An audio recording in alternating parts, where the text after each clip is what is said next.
کیونکہ کوئی بھی کام ہم اللہ تعالیٰ کی توفیق کے بغیر نہیں کر سکتے۔ تو اللہ تعالیٰ نے صحت دی اور پھر ہم نے نمازیں ادا کی، بہت سارے لوگ الحمدللہ نماز تراویح کے اندر شامل ہوئے، بہت سارے ایسے لوگ بھی ہیں جنہوں نے آخری عشرے کا اعتکاف کیا، اور جو لوگ اعتکاف نہیں کر سکے ان میں بہت سارے ایسے لوگ ہیں جنہوں نے لیلۃ القدر کی تلاش کے لیے 5 طاق راتوں کے اندر جاگ کر عبادتیں کی۔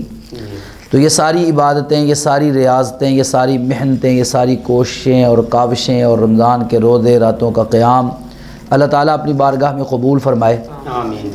سب سے پہلا کام تو یہی ہوتا ہے نا کہ انسان قبولیت کی دعا کرے، کیونکہ قرآن مجید کا جب ہم مطالعہ کرتے ہیں تو ہمیں ابراہیم علیہ السلام کا واقعہ ملتا ہے کہ جب اللہ رب العالمین نے ان کو حکم دیا کہ میرا گھر بیت اللہ تعمیر کرو، تو جب باپ اور بیٹا ابراہیم علیہ السلام اور اسماعیل علیہ السلام دونوں اللہ تعالیٰ کے گھر کی دیواریں بلند کر چکے، تو اللہ تعالیٰ نے فرمایا وَإِذْ يَرْفَعُ إِبْرَاهِيمُ الْقَوَاعِدَ مِنَ الْبَيْتِ وَإِسْمَاعِيلُ رَبَّنَا تَقَبَّلْ مِنَّا إِنَّكَ أَنْتَ السَّمِيعُ الْعَلِيمُ۔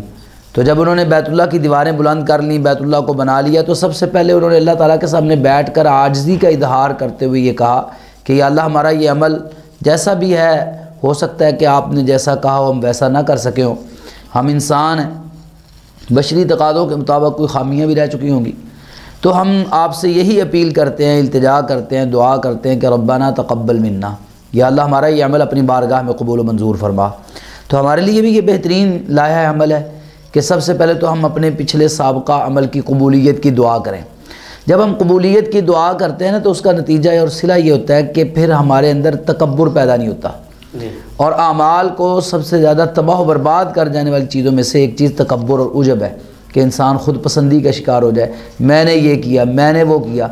اسی لیے رسول اللہ صلی اللہ علیہ وسلم کی جو تعلیمات ہیں ہم نے جب پڑھا ہے تو اس میں ایک بہت پیاری خوبصورت دعا ہے، لا حول ولا قوت الا باللہ، جنت کے خزانوں میں سے ایک خزانہ ہے۔ بہت سارے لوگ لا حول ولا قوت کا لفظ جو ہے نا سن کر حیران ہوتے ہیں، وہ سمجھتے ہیں کہ شاید کوئی غلط کام کر رہا ہو تو اس وقت ہم نے کانوں کو ہاتھ لگا کے کہنا لا حول ولا قوت الا باللہ، یعنی وہ سب شاید اس کا مطلب پتہ نہیں کیا سمجھتے ہیں کہ لا حول ولا قوت کا یہ مطلب ہے کہ کوئی غلط کام ہو رہا ہے تو پھر ہم نے جو ہے نا یہ اس وقت پڑھنا ہے، حالانکہ ایسا نہیں، یہ تو دعا ہے، بہت بڑی ذکر ہے اور بہت بڑا وظیفہ ہے۔ لا حول ولا قوت الا باللہ ایسا وظیفہ ہے کہ جس کی وجہ سے 99 بیماریاں ختم ہو جاتی ہیں، انسان کی 99 ٹینشنیں، پریشانیاں، دکھ، تکلیفیں، بڑی بڑی مصیبتیں اس کی برکت سے جب ہم مسلسل یہ وظیفہ کرتے ہیں تو یہ ختم ہوتی ہیں، اور اس کو الباقیات الصالحات میں شمار کیا گیا ہے کہ یہ باقی رہ جانے والی نیکیوں میں سے ہے۔ تو اس کا مفہوم کیا ہے کہ جس بات کی طرف میں اشارہ کرنا چاہتا ہوں وہ یہ ہے کہ لا حول ولا قوت الا باللہ، یا اللہ ہمارے پاس تو کوئی بھی ایسی طاقت ہمت نہیں ہے کہ ہم کو نیکی کا کام کر سکیں، اور نہ ہی ہمارے اندر گناہ سے بچنے کی کوئی توفیق ہے، الا باللہ۔ اگر ہم نیکی کرتے ہیں تو یہ بھی اللہ کی توفیق سے کرتے ہیں، اور اگر ہم گناہ سے بچتے ہیں تو یہ بھی اللہ کی توفیق سے بچتے ہیں۔ جناب یوسف علیہ السلام کا مجھے یہاں پر جملہ بڑا خوبصورت یاد آ گیا، جب یوسف علیہ السلام پہ الزام لگا اور آپ پاک دامن تھے، اور جن لوگوں نے الزام لگایا وہ بھی جانتے تھے کہ یوسف علیہ السلام پاک دامن ہیں، جنہوں نے جیل میں بھیجا وہ بھی جانتے تھے کہ آپ پاک دامن ہیں، ہم بے گناہ مجرم بنا کر ان کو جیل کے اندر ڈال رہے ہیں۔ جب وہ بادشاہ کو خواب آیا اور پھر یوسف علیہ السلام کی رہائی کا موقع بنا تو اس وقت یوسف علیہ السلام کو جب بلانے کے لیے گیا بندہ جیل کے اندر، جی آپ کو بادشاہ سلامت بلا رہے ہیں، تو انہوں نے کہا نہیں ایسے نہیں آنا، پہلے وہ میری پاک دامنی کا جو ہے نا معاملہ وہ کرو۔ تو وہ ساری عورتیں بھی بلا لی گئیں، تو انہوں نے کہا حاشا للہ ما علمنا علیہ من سوء، اللہ کی قسم اٹھا کے کہا کہ ہم نے اس کے اندر کوئی برائی نہیں دیکھی، یعنی اس سے زیادہ باعزت بری ہونا اور کس کو کہہ سکتے ہیں کہ جن لوگوں نے الزام لگایا تھا وہ بھی آج مان رہے ہیں کہ ہم نے اس کے اندر کوئی برائی، ہاں جی بالکل پاک صاف ہو گئے نا، اور زیادہ اللہ تعالیٰ نے ان کو نکھار دیا۔ اور وہ جو قالت امرأۃ العزیز الآن حصحص الحق انا راودته عن نفسی وانه لمن الصادقین، جو سب سے برا کردار تھا زلیخا جس کا نام بولا جاتا ہے، حالانکہ قرآن و حدیث کے اندر یہ نام زلیخا نہیں آیا، یہ ہمارے معاشرے کے اندر ہی مشہور ہے، ٹھیک ہے۔ تو قرآن کہتا ہے امرأۃ العزیز، عزیز مصر کی بیوی نے کہا جی اب تو حق واضح ہو چکا ہے، یہ سارا کیا کرایا میرا تھا، وَإِنَّهُ لَمِنَ الصَّادِقِينَ، وہ سچے ہیں۔ اب میں جو بات سمجھانا چاہتا ہوں وہ یہ ہے کہ پہلے بھی سب کو پتا تھا کہ یہ بے گناہ ہے، اب جس موقع پر رہائی ہو رہی ہے اس موقع پر بھی یہ گواہیاں آ گئی ہیں کہ بالکل بے گناہ ہے، پاک دامن ہے۔ اس کے باوجود یوسف علیہ السلام کیا کہتے ہیں، وَمَا أُبَرِّئُ نَفْسِي، میں اپنے نفس کو پاک نہیں کہتا، بری نہیں کرتا، ان النفس لامارۃ بالسوء الا ما رحم ربی، کیونکہ نفس کا تو کام ہی شرارتیں کرنا ہے، گناہ پہ ابھارنا ہے، گناہ کا حکم دینا ہے، برائیوں کی طرف لے کے جانا ہے، یہ اس نفس کی شرارتوں سے کوئی نہیں بچ سکتا، الا ما رحم ربی، یہاں پر یہ جملہ بڑا ان کا قابل غور ہے، مگر جس پر میرا رب رحم کرے، تو میرا رب بچانے والا ہے۔ تو یعنی ہمیں سب سے پہلا لائحہ عمل رمضان کے بعد یہ کرنا ہے کہ ہم نے اللہ تعالیٰ کے سامنے اپنی عاجزی کا اظہار کرنا ہے، اپنی کمیوں کا، کوتاہیوں کا اللہ تعالیٰ کے سامنے اظہار کرنا ہے کہ اللہ ہم انسان ہیں، ہم وہ نہیں تیرے مقاصد پورے کر سکے ہوں گے رمضان مبارک کے اندر۔ جو رمضان مبارک کے روزوں کا ایک مقصد ہوتا ہے، جو ایک ہمارے اوپر ان دنوں کے اندر اللہ تعالیٰ کی طرف سے کچھ چیزیں ظاہراً اور باطناً واجب ہوتی ہیں کہ یہ آپ نے کام کرنے، ہو سکتا ہے ہم ان میں سے بہت سارے کام چھوڑ چکے ہوں، بہت ساری غلطیاں ہم سے رمضان کے روزے کے درمیان سرزد ہوئی ہوں، تو اس موقع پر سب سے پہلا کام یہ ہوتا ہے کہ انسان اپنی کمیوں کوتاہیوں کا اعتراف کرے اور اللہ تعالیٰ سے دعا کرے کہ یا اللہ کمیاں کوتاہیاں تو معاف کرنے والا معاف کر کے ہمارا یہ جو عمل ہے پورا رمضان کا مہینہ، اس کی جو محنتیں ہیں، یہ دنوں کو بھوکا رہنا، پیاسا رہنا، راتوں کا قیام، نیندیں قربان کرنا، یہ سارے کام اللہ صرف تیرے لیے ہم نے کیے تھے، تو یا اللہ تو اپنی بارگاہ میں قبول فرما۔ تو یہ ہمیں قرآن و حدیث میں سے ملتا ہے۔ مجھے یہاں پر رسول اللہ صلی اللہ علیہ وسلم کے چند الفاظ بھی یاد آ رہے ہیں۔ اللہ کے رسول صلی اللہ علیہ وسلم کہا کرتے تھے اللہم لولا انت ما اہتدینا ولا تصدقنا ولا صلینا، یہ اور آگے بھی اشعار ہیں شعر کی صورت میں، کہ اللہ اگر تو نہ ہوتا، یعنی اگر تیری توفیق نہ ہوتی تو نہ تو ہم نے ہدایت پانی تھی، نہ ہم نے صدقے کرنے تھے، نہ ہم نے نمازیں پڑھنی تھی۔ تو ہم ان الفاظ کو اس طرح کہہ سکتے ہیں یا اللہ تیری توفیق تھی تو رمضان میں ہم نے یہ سارے کام کیے ہیں، اگر تیری توفیق نہ ہوتی تو کچھ بھی نہیں ہونا تھا۔ تو سب سے پہلا کام یہ ہے کہ اللہ تعالیٰ سے اپنے اعمال کی قبولیت کی دعا۔ دوسری چیز جو رمضان مبارک کے بعد ہمیں کرنی چاہیے وہ یہ ہے کہ اپنے اعمال کے اندر تسلسل پیدا کریں۔ یہ جو ہوتا ہے نا کہ رمضان مبارک آیا تو ہم عبادات کے لیے آئے اور رمضان مبارک چلا گیا تو عبادات کے اندر سستی شروع ہو گئی، غفلت شروع ہو گئی اور پھر ہم مسجدوں سے چلے گئے، یہ مناسب نہیں ہے۔ اللہ کے رسول صلی اللہ علیہ وآلہ وسلم نے فرمایا احب الاعمال الی اللہ ادومها وان قل، اللہ تعالیٰ کو وہ اعمال سب سے زیادہ پسند ہیں، احب مبالغے کا صیغہ ہے نا کہ سب سے زیادہ، تفضیل کا صیغہ ہے کہ سب سے زیادہ وہ عمل اللہ تعالیٰ کو پسند ہے اعمال میں سے ادومها، جن پر دوام اختیار کیا جائے، تسلسل اختیار کیا جائے، ہمیشگی اختیار کی جائے، وَإِن قَلَّ، اگرچہ وہ عمل تھوڑے کیوں نہ ہو، 2 رکعتیں آپ پڑھیں لیکن ڈیلی پڑھیں، مستقل مزاجی۔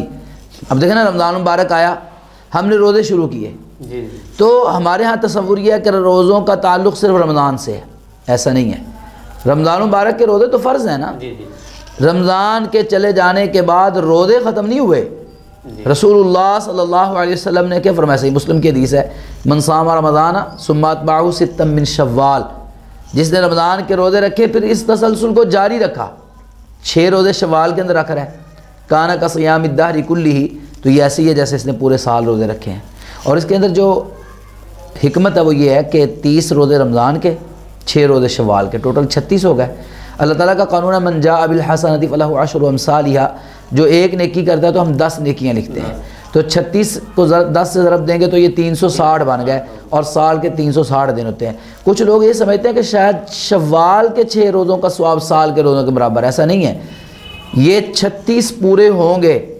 اچھا یہاں پر ایک اور میں تھوڑی سی وضاحت کر دوں، جیسے اس سال رمضان 29 دنوں کا تھا، ٹھیک ہے، بعض لوگ یہ سمجھتے ہیں 36 تو ہوئے نہیں 35 ہوئے ہیں، تو جب بھی رمضان مبارک کا مہینہ 29 کا ہوتا ہے نا، وہ اللہ کے ہاں 30 کا ہی شمار ہوتا ہے، یعنی ہمیں 30 روزے رکھنے کا ثواب ملتا ہے، وہ ہمارے 30 ہی گنے جائیں گے انشاءاللہ۔ تو 30 وہ اور 6 بعد میں شوال کے اندر 36 ہو گئے۔ اب 36 کو جب 10 سے ضرب دیتے ہیں تو 360 دنوں کے برابر ہو گئے، تو پورے 36 روزوں کا ثواب ہمیں پورے سال کے روزوں کا ثواب مل گیا۔ تو اس لیے تسلسل جاری رکھنا ہے۔ اچھا پھر یہ بھی نہیں ہے کہ شوال کے روزے ختم ہو گئے تو کام ختم ہو گیا، نہیں، رسول اللہ صلی اللہ علیہ وسلم کا معمول مبارک کیا تھا کہ آپ ہر پیر کو روزہ رکھتے، ہر جمعرات کو روزہ رکھتے، ہفتے کے اندر 2 روزے تو یہ بنتے ہیں اور مہینے کے 8 بن جاتے ہیں، ہر مہینے کے اندر 8 روزے تو یہ ہیں جو اللہ کے رسول صلی اللہ علیہ وسلم رکھتے تھے اور صحابہ کرام رکھتے، تو ہمیں یہ رکھنے چاہیے۔ جب ہم سارا سال روزے نہیں رکھتے نا تو پھر رمضان جب آتا ہے نا پھر ہم مشکل کا شکار ہو جاتے ہیں، چونکہ سارا سال تو ہم نے روزہ رکھا نہیں ہوتا، تو اب پھر کئیوں کو روزہ لگنا شروع ہو جاتا ہے، کئی پھر پریشان ہو شروع ہو جاتے ہیں، دوپہر کو بیٹھ جاتے ہیں کہ لو جی ہو آج کل تو پھر چلیں الحمدللہ موسم سردیوں کا، اور اللہ نے بڑا کرم اس دفعہ کیا ہے کہ موسم ٹھنڈا ہی رکھا ہے، تو اب تو آسانی تھی، تو گرمیوں کا جب موسم میں جون جولائی کے روزے رکھ رہے تھے تو صبح تو دوپہر کو ہی آگے لوگ گر جاتے تھے، تو کیوں، وہ ان کو عادت نہیں تھی نا، تو اس لیے پورا سال عادت۔ ایسے ہی رسول اللہ صلی اللہ علیہ وسلم کا معمول مبارک یہ تھا کہ ہر مہینے کے 3 روزے، چاند کی جو 13، 14، 15 تاریخیں ہیں جن کو ایام بیز کہا جاتا ہے، اس کے روزے رکھتے رسول اللہ صلی اللہ علیہ وسلم، اور ہمیں بھی رکھنے چاہیے۔ نبی صلی اللہ علیہ وسلم نے ایک جگہ پر فرمایا کہ 3 روزے جو مہینے کے اندر رکھتا ہے نا، اللہ تعالیٰ اس کو پورے مہینے کے روزوں کا ثواب عطا کر دیتے ہیں۔ تو مطلب ہے کہ 3 روزے یہ لگائیں مہینے میں، 8 روزے وہ پیر جمعرات کے لگا لیں، تو کتنے ہو گئے؟ 8، 2، 10 اور 11، آدھا مہینہ تو روزوں میں گزر گیا انسان کا، تو روزے تو ختم نہ ہوئے، مطلب رمضان گیا ہے، روزے نہیں گئے۔ اب فرضی نہیں ہے تو ہم نفلی رکھیں گے۔ ایسے رمضان مبارک کے اندر ہم نے نماز تراویح کا تسلسل شروع کیا۔ الحمدللہ بہت سارے لوگ جو تہجد کے لیے نہیں بیدار ہو سکتے وہ تراویح میں شامل ہوتے ہیں اور نماز تراویح پڑھتے ہیں، پورا قرآن سنتے ہیں الحمدللہ۔ تو رمضان کے بعد اب دیکھیں نا، تراویح کس چیز کا نام ہے؟ ہم یہ سمجھتے ہیں کہ شاید تہجد کوئی اور نماز ہے، نماز تراویح کوئی اور نماز ہے، ایسا نہیں ہے۔ تہجد، نماز تراویح، قیام اللیل، صلاۃ اللیل، وطر، یہ جو لفظ وطر ہے نا، یہ آپ کے پروگرام کے توسط سے میں یہ بھی غلط فہمی دور کر دوں، وطر بھی تہجد کا نام ہے۔ وطر کا تعلق عشاء کی نماز کے ساتھ نہیں ہے، وطر کا تعلق تہجد کے ساتھ ہے، چاہے آپ عشاء کے بعد پڑھ لیں، چاہے آپ صبح جب فجر سے پہلے کا وقت ہوتا ہے آخری پہر وقت پڑھ لیں، یہ ہے تہجد۔ یہ ایک ہی چیز کے نام ہے، تہجد کا حصہ نہیں، تہجد ہی ہے۔ رسول اللہ صلی اللہ علیہ وسلم ہے کہ جب تم رات کو نماز پڑھو تو 2 کر کے پڑھتے جاؤ، جب دیکھو کہ اذان کا وقت ہونے والا ہے تو 1 رکعت پڑھ دو، تو آپ کی یہ 1 رکعت آپ کی پوری نماز کو وطر بنا دے گی۔ اس حدیث میں رسول اللہ صلی اللہ علیہ وسلم نے پوری تہجد کو وطر قرار دیا ہے، ٹھیک ہے نا؟ تو یہ وطر ہی ہے، تہجد بھی وطر کا نام ہے، وطر بھی تہجد کا نام ہے، یہ 2 الگ الگ چیزیں نہیں ہیں۔ ہاں جی، تہجد، وطر، قیام اللیل، صلاۃ اللیل، نماز تراویح، یہ ایک ہی چیز کے نام ہے۔ اب رمضان مبارک کے اندر اس کی شکل تھی نماز تراویح کی، ہم نماز تراویح پڑھتے رہے، تو اب رمضان چلا گیا تو وہ وطر تو نہیں گئے، نہ تہجد گئی، نہ قیام اللیل گیا، اب وہ اب جاری رکھنا ہے۔ چلیں اب عشاء کے بعد نہیں تو اب آپ تھوڑا سا پہلے، میں یہاں پر ایک بات اور دیکھیں، ہم سحری کے لیے بیدار ہوتے تھے، کوئی آدھا گھنٹہ پہلے تو اٹھتے تھے نا اذان سے، چلیں ہم زیادہ نہیں تو وہ جو سحری کے لیے بیدار ہوتے تھے ہم اتنے ہی بیدار ہونا شروع ہو جائیں آدھا گھنٹہ پہلے۔ آپ 11 رکعتیں پوری کر سکتے کر لیں، آپ 9 رکعتیں پڑھ سکتے پڑھ لیں، 7 رکعتیں پڑھ سکتے پڑھ لیں۔ حدیث کے اندر آتا ہے کہ رسول اللہ صلی اللہ تعالیٰ علیہ وسلم 2 کر کے پڑھتے رہتے، جب اذان کا وقت ہوتا 10 رکعتیں ہو جاتی تو 1 رکعت وطر پڑھ دیتے تو وہ 11 ہو جاتی۔ بس اوقات یہ ہوتا کہ ابھی آپ نے 8 رکعتیں ہی پڑھی ہوتی تو فجر قریب ہو جاتی تو آپ 1 رکعت پڑھ دیتے، وہ 9 ہو جاتی۔ بس اوقات ایسے ہوتا کہ آپ نے 6 رکعات ہی پڑھی ہوتی تو آپ نماز اذان کا وقت قریب ہونے والا ہے تو آپ 1 رکعت پڑھ دیتے تو وہ 7 ہو جاتی۔ تو مطلب ہے کہ آدھا گھنٹہ پہلے سحری کے لیے رمضان مبارک میں اٹھتے تھے، تو اب اس اٹھنے کو معمول بنا لیں اور اس میں آپ کیا کر لیں، تہجد پڑھ لیں، تراویح بھی آپ کی چلتی رہے گی، وہ سحری کے لیے بیدار ہونے کی عادت بھی سارا سال رہے گی، اور پھر یہ پیر جمعرات کے روزے اور ایام بیز کے روزے ان دنوں میں آپ سحری بھی اس وقت میں کر سکتے ہیں الحمدللہ۔ تو یہ ایک معمول رہے گا۔ تو ایسے ہی قرآن مجید کی تلاوت ہم نے سننا شروع کی، کرنا شروع کی، تو اب رمضان مبارک کا مہینہ چلا گیا تو اس کا مطلب ہے کہ قرآن مجید کو چھوڑ دیں؟ نہیں، قرآن مجید کی تلاوت کا جو معمول ہم نے شروع کیا ہے، مثال کے طور پر ہم 1 پارہ پڑھتے تھے، ٹھیک ہے، وہ اگر ہم کسی وقت میں خاص پڑھتے تھے یا نماز تراویح میں سن لیتے تھے تو آج کل ہم کوئی اور وقت رکھ لیں جو ہمارے لیے آسان ہو، کم از کم 1 پارہ تلاوت جاری رکھیں اس کی۔ ایسے ہی صدقات و خیرات کا ہمارا معمول تھا، رمضان مبارک کے اندر ثواب بڑھ جاتا ہے، اس لیے شوق بھی بڑھ جاتا ہے، لوگ صدقات و خیرات کرتے ہیں۔ تو کیا اب رمضان چلا گیا تو غریب ختم ہو گئے، اب بھوکے ختم ہو گئے؟ وہ تو موجود ہیں، ہم ان پہ ویسے ہی خرچ کریں۔ رمضان میں تو زیادہ ثواب ملنا تھا، اس وجہ سے ہم تھوڑا بھی خرچ کر لیتے تو ثواب زیادہ ہو جانا، اب ثواب تو معمول کا ہو گیا ہے، تو اب تو ہمیں صدقہ رمضان سے زیادہ کرنا چاہیے تاکہ ہم باقی مہینوں میں بھی اس تک پہنچ سکیں۔ تو مطلب ہے کہ ہم نے کوئی بھی معمول نہیں ختم کرنا۔ رسول اللہ صلی اللہ علیہ وسلم کا معمول یاد آ گیا۔ ایک دفعہ صحابہ کے اندر اختلاف پیدا ہو گیا کہ رسول اللہ صلی اللہ تعالی علیہ وسلم عصر کی نماز کے بعد 2 رکعتیں پڑھتے تھے یا نہیں پڑھتے تھے۔ بعض صحابہ کہنے لگے کہ رسول اللہ صلی اللہ علیہ وسلم منع فرمایا، چونکہ یہ واضح حدیث ہے، رسول اللہ صلی اللہ علیہ وسلم نے عصر کی نماز کے بعد کوئی نماز پڑھنے سے منع فرمایا ہے، نفل نماز شوقیہ۔ ہاں ضرورت ہو تو آپ پڑھ سکتے ہیں، مثلا نماز جنازہ پڑھ سکتے ہیں، تحیۃ المسجد پڑھ سکتے ہیں، کوئی اور اس طرح کوئی سببی نماز ہے تو وہ آپ ادا کر سکتے ہیں، ٹھیک ہے، لیکن بغیر سبب کے آپ نے منع فرمایا ہے۔ تو بعض صحابہ کہنے لگے نہیں، رسول اللہ صلی اللہ علیہ وسلم تو روز پڑھتے تھے، اگر منع کیا ہے تو پھر روزانہ آپ کیوں پڑھتے تھے؟ اختلاف کھڑا ہو گیا۔ اب اختلاف کا حل کیا ہے؟ قرآن کہتا ہے فَإِن تَنَازَعْتُمْ فِي شَيْءٍ فَرُدُّوهُ إِلَى اللَّهِ وَالرَّسُولِ۔ آج بھی اختلافات کا یہی حل ہے، اللہ اور اس کے رسول کی طرف، قرآن و حدیث کی طرف رجوع کرو۔ سارے صحابہ چلے گئے اماں جی عائشہ صدیقہ طاہرہ مطہرہ رضی اللہ عنہ کے پاس، کیونکہ اس وقت رسول اللہ صلی اللہ علیہ وسلم کے گھریلو معاملات کی سب سے بڑی شاہد تو آپ ہی تھی، اور احادیث کی روایات میں بھی عورتوں میں سے تو سب سے کثرت آپ سے ہی احادیث ہیں مروی ہیں جو۔ تو عائشہ رضی اللہ تعالیٰ عنہ کے پاس گئے تو جا کے اپنا مسئلہ عرض کیا، تو عائشہ رضی اللہ عنہ فرمانے لگی کہ آپ یہ مسئلہ ام سلمہ رضی اللہ تعالیٰ عنہ سے پوچھیں، ان کو زیادہ معلوم ہے، کیونکہ اس وقت یہ جو جب مسئلہ پیش آیا تھا نا وہ آپ کے گھر میں پیش آیا تھا۔ اب یہاں پر عائشہ رضی اللہ عنہ کا دیکھیں کتنا خوبصورت کردار ہے، یہ نہیں کہا ٹھیک ہے مجھے پتہ ہے یہ نہیں پتہ میں ہی آپ کو گائیڈ کرتی ہوں، نہیں، جس کے پاس زیادہ علم تھا، جس کو بہتر پتہ تھا، اس کے پاس بھیج دیا۔ ہمارے ہاں کیا ہوتا ہے، بندہ آ گیا میرے پاس مسئلہ پوچھنے، اب مجھے پتہ ہے یا نہیں پتہ، اس کو غلط گائیڈ کر رہا ہوں، لیکن یہ میں کہتا ہوں کہ اگر میں نے اس کو کہا جی مجھے نہیں پتہ تو پھر تو یہ تو مجھے سمجھیں گے اس کو یہ کہا مفتی بنے پڑتا ہے، اس کو پتہ ہی نہیں مسئلے کا۔ بڑے بڑے ائمہ کرام، امام مالک رحمہ اللہ جیسے، امام احمد بن حنبل رحمہ اللہ جیسے صاف کہتے تھے لا ادری، مجھے نہیں پتہ۔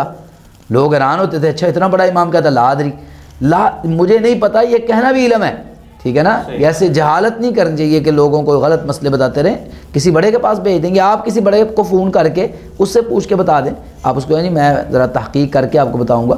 تو بہرحال عائشہ رضی اللہ تعالیٰ نے بھیج دیا۔ اب وہ چلے گئے ام سلمہ رضی اللہ عنہ کے گھر میں، اماں جی سے جا کے انہوں نے پوچھا ام سلمہ رضی اللہ عنہ سے کہ یہ ہم مسئلہ لے کر آئے ہیں تو آپ اس کے بارے میں بتائیں۔ ام سلمہ رضی اللہ تعالیٰ عنہ نے فرمایا کہ ایک دن عصر کی نماز کے بعد رسول اللہ صلی اللہ علیہ وسلم میرے گھر تشریف لائے، تو میں نے دیکھا کہ آپ نے عصر کے بعد 2 رکعت نماز ادا کی۔ تو میں نے سوال کیا کہ حضور آپ ہمیں منع کرتے ہیں کہ عصر کی نماز کے بعد کوئی نفل نہیں پڑھنے، تو آپ نے تو پڑھی ہیں، تو یہ کیا وجہ ہے؟ تو رسول اللہ صلی اللہ علیہ وسلم نے اس کی وضاحت فرمائی، فرمایا شغلت عن رکعتین بعد الظہر، ظہر کی نماز کے بعد جو میں 2 رکعتیں پڑھتا ہوں نا وہ میری رہ گئی تھی، وہ سنتیں، اور ایک قافلہ آیا تھا، آپ ان کے ساتھ گفتگو میں محو ہو گئے تو وہ 2 رکعتیں رہ گئیں، فصلیتہما الآن، وہ 2 رکعتیں اب پڑھ رہا ہوں۔ اب اس میں ہمارے لیے دیکھو کتنا بڑا پیغام ہے کہ اللہ کے رسول صلی اللہ علیہ وسلم کی سنتیں رہ گئیں تو آپ ان کی قضا دے رہے ہیں، ہمارے ہاں تو فرض بھی رہ جاتے ہیں، ہمیں پرواہ کو نہیں ہوتی۔ خیر ام سلمہ رضی اللہ تعالیٰ نے فوراً دوسرا سوال کر دیا، افنقضیہما اذا فاتتا، اگر ہماری سنتیں رہ جائیں کبھی تو ہم بھی اس کی قضا دیا کریں۔ دیکھیں امت کے لیے کتنا بڑا احسان کیا انہوں نے۔ قال لا، آپ نے فرمایا نہیں بھی تمہیں ضرورت نہیں، اگر سنتیں رہ گئیں تو قضا کی ضرورت نہیں، ہاں فرض رہ گئے تو ان کی قضا ضرور ادا کرو۔ تو یہ مسئلہ سن کر، حدیث سن کر عائشہ رضی اللہ عنہ کے پاس واپس آئے صحابہ کرام، ان کو جا کے یہ حدیث سنائی جی ام سلمہ رضی اللہ تعالیٰ نے یہ حدیث بیان کی ہے کہ آپ نے ایک دن ظہر کی جو 2 رکعتیں رہ گئی تھی نا وہ عصر کے بعد پڑھی ہیں۔ اماں جی عائشہ صدیقہ رضی اللہ تعالیٰ نے کہا پھر اب میں تمہیں مسئلہ سمجھاتی ہوں۔ اب مسئلہ یہ ہے کہ رسول اللہ صلی اللہ علیہ وسلم کوئی عمل شروع کر دیتے تو پھر اس کو چھوڑتے نہیں تھے، کسی بھی وجہ سے کوئی عمل شروع کر لیتے نا، آپ کسی مجبوری کی وجہ سے شروع ہو جاتا، کسی وجہ سے بھی آپ عمل شروع کر لیتے تو پھر آپ کو پسند نہیں تھا کہ آپ وہ عمل ترک کریں۔ ہم تو آتے ہیں نا رمضان میں اور جناب پھر بعد میں غائب، فرض نمازیں بھی چھوڑ جاتے ہیں۔ رسول اللہ صلی اللہ علیہ وسلم کو نفل آپ نے شروع کیے ایک وجہ سے، مجبوری کی وجہ سے، تو عائشہ رضی اللہ عنہ کیا فرماتی ہیں کہ آپ نے دوبارہ پھر چھوڑے نہیں ہیں، آپ ہمیشہ۔ تو ایک دن رسول اللہ صلی اللہ علیہ وسلم تہجد کے وقت آپ نے دیکھا کہ عبداللہ رضی اللہ تعالیٰ مسجد نبوی کے اندر تشریف لائے ہیں تہجد کے لیے، تو نبی صلی اللہ علیہ وسلم نے ان کو دیکھا تو بڑے خوش ہوئے، جا کے تھپکی دی، عبداللہ یار بڑی خوشی ہوئی تم تہجد کے لیے آئے ہو۔ ساتھ کہا کہ میں تمہیں ایک نصیحت نہ کروں؟ جی حضور نصیحت کریں۔ آپ یا عبداللہ لا تکن مثل فلان، عبداللہ یہ جو فلاں بندہ ہے نا اس جیسے نہ بننا۔ اب عبداللہ رضی اللہ عنہ پریشان ہو گئے، تہجد کا وقت ہے تو اللہ کے رسول نے دن چڑھنے کا بھی انتظار نہیں کیا، صبح صبح مجھے کہہ رہے ہیں اس جیسا نہ بن جانا، پتہ نہیں کون سی غلطی کی اس بندے نے۔ تو پوچھا حضور اس کی غلطی کیا ہے؟ انہوں نے غلطی نہیں، وہ بھی 2-4 دن کے لیے تہجد کے لیے آیا تھا اور اس نے تہجد شروع کی، 2 دن 4 دن پڑھی، اس کے بعد چلا گیا۔ اب تم آئے ہو، تمہیں دیکھ کر بڑی خوشی ہوئی ہے، اس لیے نصیحت کی ہے کہ اب 2-4 دن کے لیے جذباتی ہو کے نہیں آنا، بلکہ سوچ سمجھ کے آؤ، اور آئے ہو تو اب واپس نہیں جانا ہے۔ لا تکن مثل فلان، ہم بھی آپ کے پروگرام سے اپنے ناظرین کو اس پروگرام کے توسط سے یہ کہتے ہیں کہ اگر مسجدوں میں آئے ہو نا تو واپس نہ جاؤ، اب اللہ کے گھروں کی طرف رخ ہو گیا ہے تو اب رخ نہیں موڑنا، تسلسل اختیار کرنا ہے۔ تو جو آپ کا سوال تھا نا کہ رمضان کے بعد کی زندگی کیسی ہو، تو رمضان کے بعد کی زندگی بھی آپ کے لیے ایک جملہ کہنا چاہتا ہوں. میں اکثر کہا کرتا ہوں کہ اپنی پوری زندگی کو رمضان بنا لو. جیسا ہم رمضان گزارتے ہیں نا، پاکیزگی والا، طہارت والا، عبادات والا، خشوع و خضوع والا، محنتیں، ریاضتیں، اپنی پوری زندگی کو رمضان بنا لیں، آپ کی موت کو اللہ عید بنا دے گا. اصل چیز بھی تو یہی ہے، رمضان کا مقصد بھی یہی ہے. ایک ابتدا جو پریکٹیکل کا مہینہ ہے، جی بالکل ٹھیک ہے، اس کے بعد آگے چلتا ہے. قاری صاحب آپ نے ایک بات اس میں کہی، ایام بیز، یہ اس کے جو یہ چیز کیا ہے، مثلا کون سے ایام ہیں جن کا پتہ؟ جی عبد المنان بھائی، ایام بیز کا لفظ نکلا ہے سفیدی سے. جی سفیدی کو کہتے ہیں نا ابیض.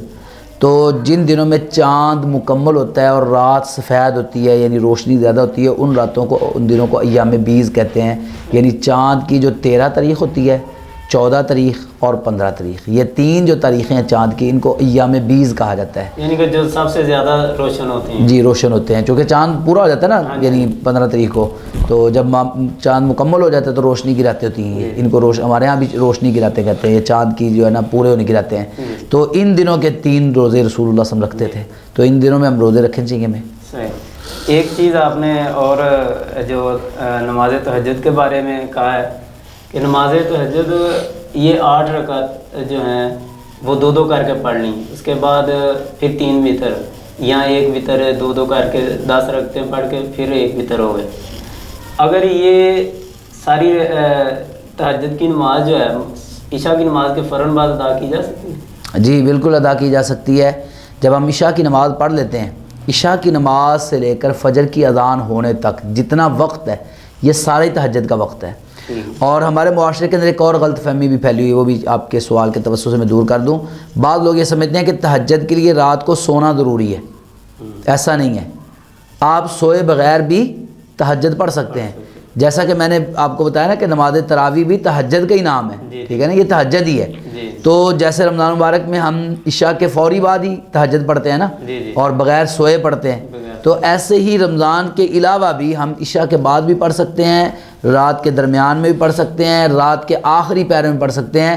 رات کے آخری پہر کو اس لیے پسند کیا گیا ہے، ایک تو اللہ تعالیٰ نے قرآن مجید میں فرمایا کہ وَبِالْأَسْحَارِ هُمْ يَسْتَغْفِرُونَ، کہ سحری کے وقت میں استغفار کرتے ہیں اہل ایمان. تو اس لیے سحری کا جو وقت ہے یہ اللہ تعالیٰ کو بڑا پسند ہے. اور دوسری بات، رسول اللہ صلی اللہ علیہ وآلہ وسلم نے فرمایا کہ فی کل لیلۃ، ہر رات یہ معاملہ پیش آتا ہے کہ اللہ تعالیٰ پچھلے پہر، رات کا جو آخری پہر ہوتا ہے، تو اس پہر آسمان دنیا پہ تشریف لے آتے ہیں، قریب آ جاتے ہیں، اور آ کہتے ہیں حل من مستغفرین، حل من مسترزقین، حل من مستشفین، ہے کوئی بخشش کا طلبگار، ہے کوئی رزق مانگنے والا، ہے کوئی شفا چاہنے والا، تو مجھ سے مانگ لو میں عطا کروں.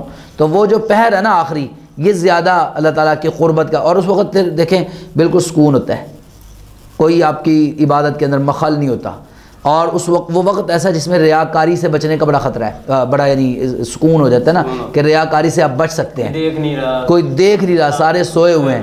اور رسول اللہ صلی اللہ علیہ وسلم نے فرمایا نا ایھا الناس افشوا السلام، لوگوں سلام کو عام کرو، وصلوا الارحام، صلہ رحمی کرو، اور اطعموا الطعام، ایک دوسرے کو کھانے کھلاؤ، صلوا باللیل والناس نیام، رات کو اس وقت اٹھ کے نماز پڑھو جب لوگ سوئے ہوئے ہو. تدخلوا الجنت بسلام، آپ جنت کے اندر سلامتی کے ساتھ داخل ہو جائیں گے. تو اس کا مطلب یہ ہے کہ وہ وقت اللہ کا رسول صلی اللہ علیہ وسلم کو بھی پسند تھا، آپ نے بھی تہجد کے لیے اسی وقت کو پسند فرمایا ہے، اور وہ وقت اللہ تعالیٰ کو بھی سب سے زیادہ پسند ہے.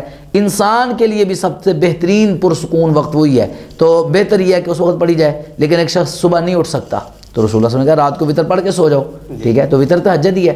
تو اس کا مطلب ہے کہ آپ رات کو جتنی رکعات پڑھ سکتے ہیں، 2 4 6 جتنی پڑھتی ہیں، اور آخر میں ایک وتر پڑھ کے، تو وہ آپ رات کو پڑھ کے سو جائیں، یہ بہتر ہے.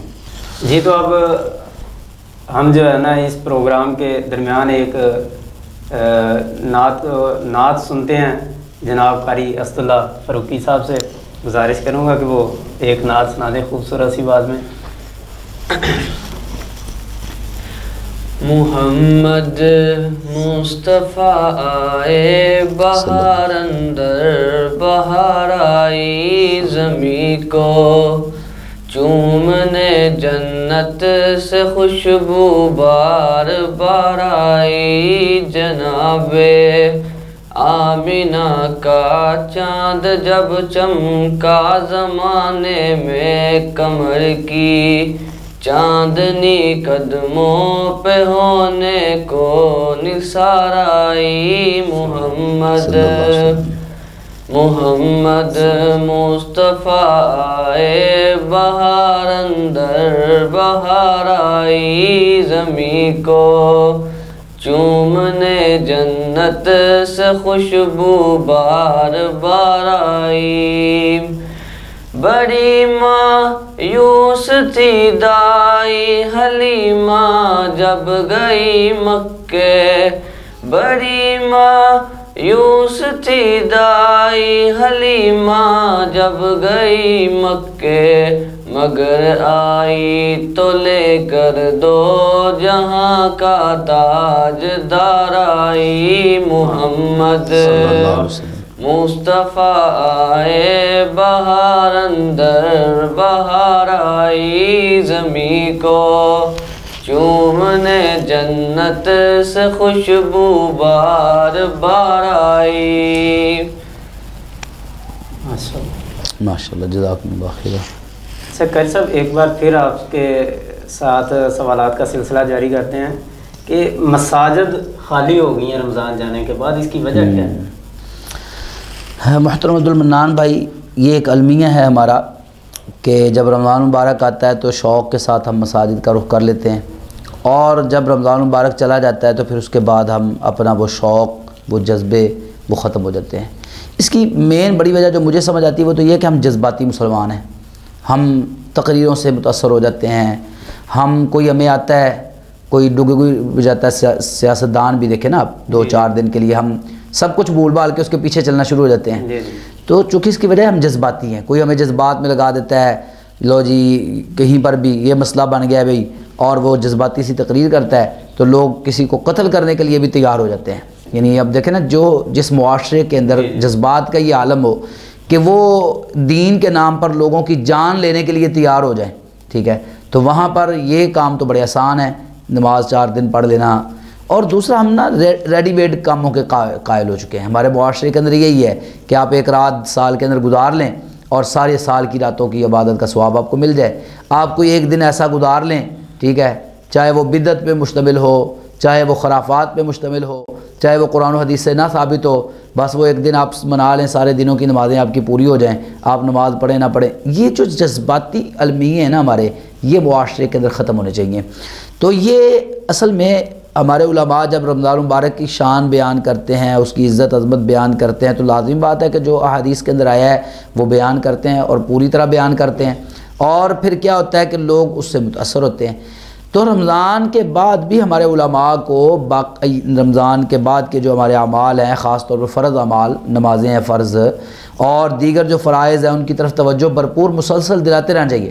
اچھا میں نے ایسی مساجد بھی دیکھی ہیں کہ جن میں رمضان کے بعد اور رمضان میں کوئی فرق نظر نہیں آئے گا آپ کو. آج بھی وہاں پر ویسی نمازیوں کی تعداد ہے جیسے رمضان مبارک میں تھی. اس کی وجہ کیا؟ وہاں پر علماء کا کردار، وہ لوگوں کی تربیت ایسے انداز سے کرتے ہیں.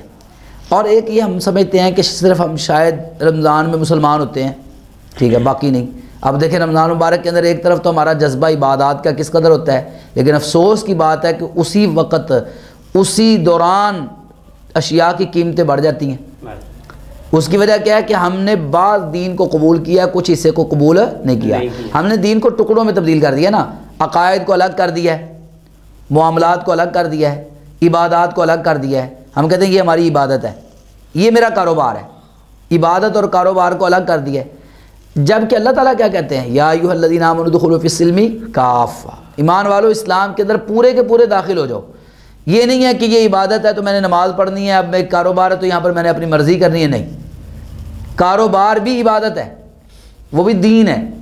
اور جب کاروبار بھی عبادت ہے، کاروبار بھی دین ہے، تو اس کے اندر دین مجھے کیا کہتا ہے کہ سنت کے مطابق کروں، ناجائز منافع خوری سے بچوں، دھوکہ دینے سے بچوں. من غش فلیس منا، یہ حدیث تو ہر شخص نے اپنی دکان کے اوپر لکھ کے لگائی ہوئی ہے، اور اس حدیث کے سائے کے نیچے بیٹھ کے وہ 2 نمبری کر رہا ہوتا ہے. شرم نہیں آتی کہ اوپر حدیث لکھی ہوئی ہے، نیچے میں 2 نمبری کر رہا ہوں. ہمارے تھانوں کے باہر یہ حدیث لکھی ہے الراشی والمرتشی کلاہما فی النار، اس حدیث کے سائے کے نیچے بیٹھ کے وہ رشوت لے بھی رہے ہوتے ہیں، رشوت دے بھی رہے ہوتے ہیں۔ ہماری عدالتوں کے اندر لکھا ہوتا ہے اعدلوا ہوا اقرب للتقوی، کہ عدل کرو، یہ تقوی کے سب سے زیادہ قریب ہے۔ اسی آیت کے نیچے بیٹھ کے ہمارے جج، ہمارے وکیل، وہ پتہ ہوتا ہے کہ یہ جھوٹا کیس ہے اور اس پہ بحث بھی کر رہے ہوتے ہیں اور جھوٹے فیصلے کر رہے ہوتے ہیں۔ یعنی ہم اتنے بے باک ہو چکے ہیں کہ ہم قرآن و حدیث کو اپنی ذات کے لیے استعمال کرتے ہیں تاکہ لوگ متاثر ہو کے آ جائیں کہ لو جی یہ دیکھیں یہ تو بڑا پاک دامن ہوگا، یہ تو بلاوٹ نہیں کرتا ہوگا، اس نے حدیث لکھی ہوئی ہے۔ لیکن یہ ہم اللہ کو دھوکہ دے رہے ہیں۔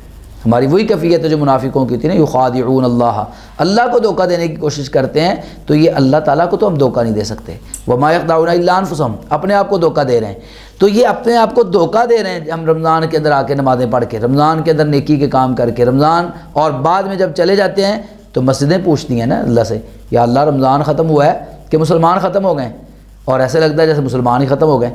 اسلام جتنا رمضان میں ہے اتنا ہی رمضان کے بعد ہے۔ تو ہمیں یہ جذباتی کیفیت جو ہے نا اس سے نکلنا چاہیے۔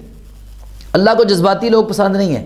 ایک وقت آئے تو جناب مرنے مارنے کے لیے تیار ہو جائیں اور دوسرے وقت میں فرائض سے بھی انکار کر دیں، تو ایسے جذباتی مسلمان نہیں۔ اللہ تعالیٰ کو وہ مسلمان چاہیے جو ہمیشہ کے لیے اللہ تعالیٰ کے ساتھ آ جائیں اللہ کی بندگی میں۔ دیکھیں میں کہا کرتا ہوں، ایک ہوتی عبادت، ایک ہوتی عبدیت، ان دونوں میں فرق ہے۔ عبادت کا ایک وقت ہوتا ہے، مثلا عصر کا وقت ہے تو عصر پڑھی تو وقت ختم ہو گیا۔ رمضان آیا، یہ رمضان کے روزوں کی فرضیت کا وقت تھا، رمضان چلا گیا تو وہ روزے کی فرضیت ہے، روزے چلے گئے، عبادت چلی گئی۔ لیکن عبدیت کا معنی یہ ہے کہ آپ 24 گھنٹے اللہ کی غلامی میں گزاریں، اللہ اس کے رسول کی مرضی کے مطابق گزاریں، اللہ کی عبادت میں گزاریں۔ کیسے؟ لیکن ایک شخص سویا ہوا ہے، اس کا سونا بھی عبادت بن سکتا ہے نا۔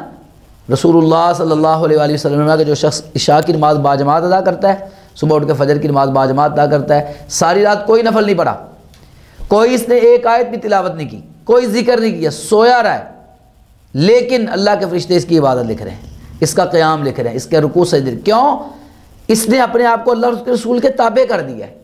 تو جب آپ عبدیت کے درجے پہ فائد ہوتے ہیں نا، عبدیت کے درجے پہ، تو پھر 24 گھنٹے آپ کی عبادت میں گزرتے ہیں، پھر رمضان اور غیر رمضان میں کوئی فرق نہیں ہوتا۔